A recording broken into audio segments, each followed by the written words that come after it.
mahasiswa, berjumpa kembali dengan saya Hendra Nelvasa Putra, Magister Pendidikan selaku pengampu mata kuliah Literasi dan Media Pembelajaran IT. Pada video kali ini saya akan menjelaskan tentang beberapa tindakan praktis pengembangan literasi digital. Ada beberapa hal yang bisa kita lakukan dalam upaya pengembangan literasi digital. Yang pertama adalah dapat dilakukan oleh pendidikan formal dan non-formal. Caranya bagaimana? Dalam pendidikan formal kita bisa melakukan integrasi literasi digital dalam kurikulum pendidikan formal yang ada, baik itu di sekolah dasar, di sekolah menengah pertama maupun di sekolah menengah atas, maupun di perguruan tinggi pastinya. Sementara untuk lembaga-lembaga pendidikan non formal itu dapat melalui perpustakaan atau pusat komunitas yang dapat menyediakan pelatihan literasi digital. Kemudian yang kedua, tindakan praktisnya adalah melalui kegiatan pelatihan dan workshop.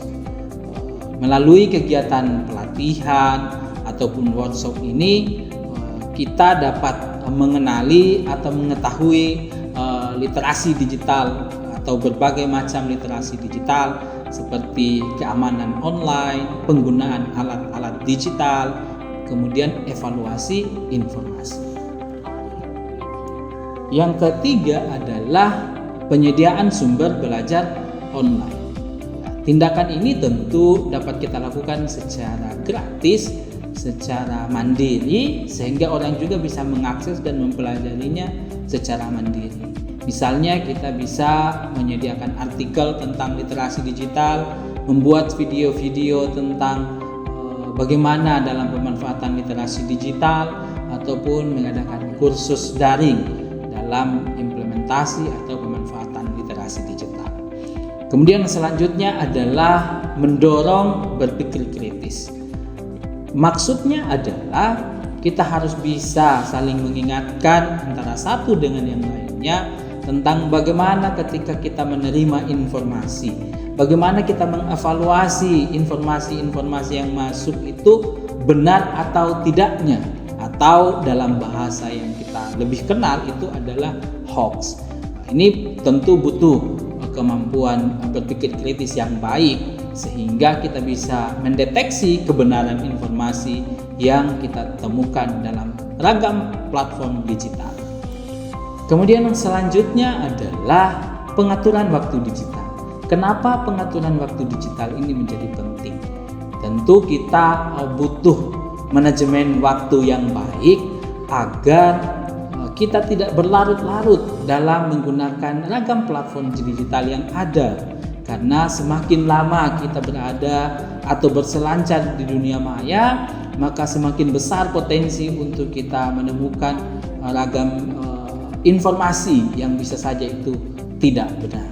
Dan ketika kita tidak sanggup menelaahnya, maka kita pasti akan menganggap hoax itu sebagai sebuah kebenaran. Kemudian yang selanjutnya adalah etika digital. Nah, kalau bicara etika digital, maka ini bicara tentang bagaimana kita dapat menghormati privasi orang lain, bagaimana kita berkomunikasi dalam dunia digital secara sopan dan baik, kemudian bagaimana kita bisa menghindari perilaku yang itu bisa merugikan diri sendiri maupun orang lain pastinya. Kemudian yang selanjutnya adalah penggunaan alat bantu.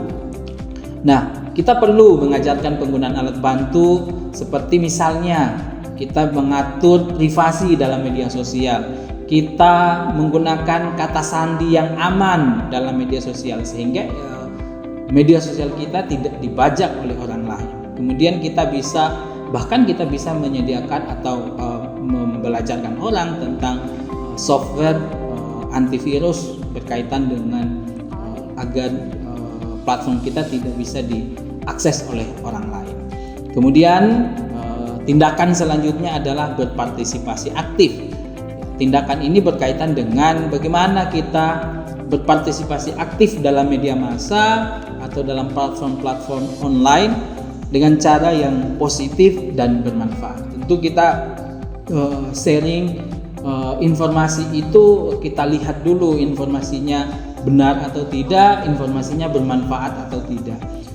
Kalau kemudian informasinya benar dan itu bermanfaat, maka kita bisa memanfaatkan media sosial kita untuk menyebarluaskan kebenaran dan kebermanfaatan tersebut. Sahabat mahasiswa, Anda baru saja menyelesaikan sejumlah pertanyaan yang berkaitan dengan beberapa tindakan praktis pengembangan literasi digital. Nah, sekarang saya lanjutkan penjelasan saya berkaitan dengan tindakan praktis pengembangan literasi digital. Hal selanjutnya yang bisa kita lakukan adalah mengenal kebijakan online. Artinya apa? Kita harus memahami hak dan tanggung jawab ketika menggunakan platform online. Kita harus memahami tentang kebijakan privasi dan persetujuan data, sehingga data kita benar-benar terlindungi dan data orang lain juga kita tidak ganggu seperti itu. Kemudian tindakan selanjutnya adalah peluang karir digital. Kita perlu tahu tentang sejumlah peluang karir di dunia digital, misalnya pengembangan aplikasi, pemasaran digital, maupun konten kreatif. Kemudian tindakan praktis selanjutnya adalah mentor dan model peran. Kita perlu membentuk hubungan mentor-murid atau berbagi pengetahuan antar generasi dalam mentransfer kemampuan literasi digital. Ini sangat penting sehingga literasi digital itu betul-betul mengena kepada semua khalayak, mengena kepada semua tingkatan usia. Tindakan praktis selanjutnya adalah komunitas digital. Teman-teman, kita perlu bergabung dengan sejumlah komunitas digital, baik itu secara daring maupun bergabung secara langsung kalau ada di daerah kita masing-masing. Hal ini tentu akan memberikan kita kesempatan untuk berbagi pengalaman, berbagi pengetahuan, berbagi hal-hal yang bermanfaat untuk potensi-potensi pengembangan literasi digital. Kemudian tindakan selanjutnya adalah pemberdayaan kelompok rentan. Kelompok rentan ini bisa kita kategorikan anak-anak, orang tua atau individu yang kurang menguasai teknologi. Kita perlu kegiatan pemberdayaan kepada kelompok-kelompok ini sehingga sekali lagi agar literasi digital itu betul-betul dirasakan oleh semua khalayak, semua kelompok umur. Tindakan yang selanjutnya adalah kolaborasi antar sektor. Tentu dalam pengembangan literasi digital kita butuh kehadiran pemerintah, kita butuh kehadiran perguruan tinggi, kita butuh kehadiran lembaga pendidikan, kita butuh kehadiran sektor swasta, LSM, dan semua sektor supaya kita bisa melakukan program-program literasi digital yang komprehensif agar semua orang bisa paham, bisa mengetahui tentang literasi digital, tentang etika digital, tentang pemanfaatan digital. Nah, demikian ya berkaitan dengan sejumlah tindakan praktis yang tentu kita dapat lakukan sebagai individu maupun sebagai kelompok dalam melakukan pengembangan literasi digital. Sahabat mahasiswa, semoga sahabat mahasiswa bisa memahami dengan baik terkait dengan materi ini. Sahabat mahasiswa, semoga pembelajaran ini menyenangkan untuk Anda. Demikian, billahi fisabilil haq wastabiqul khairat. Assalamualaikum warahmatullahi wabarakatuh. Salam Merdeka Belajar.